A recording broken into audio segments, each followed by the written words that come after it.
குட்டியை பிடிக்கும் போது எப்படி குட்டியை பிடிக்காது, அதுதான் அதை பிடிச்சிக்கும். அப்போ நம்ம என்ன செய்யணும்னா, நீ முதல்ல குரங்கு மாதிரி வாழணும். எப்படி இங்கேருந்து அங்கே தாவறது, அங்கேருந்து இங்கே தாவறதா? 4 நாளைக்கு ஒரு கடவுள், 2 நாளைக்கு ஒரு கடவுள், 3 நாளைக்கு ஒரு கடவுள். நீ ஐயப்பனை கும்பிட்றதா இருந்தால் மாலையை கழட்டவே கூடாது. கார்த்திகை 1 அன்னைக்கு மாலை போட்டிங்கன்னா அடுத்த வருஷம் வரைக்கும் மாலையை கழட்டாமல் உங்களால் இருக்க முடியுமா? ஐயப்பனை கும்பிட்றீங்க, அடுத்த நிமிஷம் கழட்டி வச்சுருவீங்க, ஐயப்பனை மலையேற்றி விட்டுருவீங்க.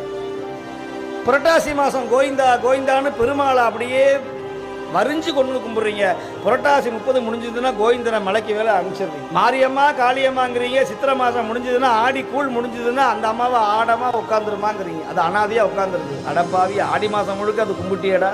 ஆனால் என்னைக்கு கழுத்தில் ருத்ராட்சமும் திருநீரும் ஏறி எங்கள் சிவபெருமானுக்கு நீங்கள் மாலை போட்டீங்களோ, உங்கள் கட்டை எரியிற வரைக்கும், சாகிற வரைக்கும் நீங்கள் ஓடவும் முடியாது, ஒழியவும் முடியாது, நீங்கள் எங்கேயும் தப்பிக்கவே முடியாத ஒரே சமயம் சைவ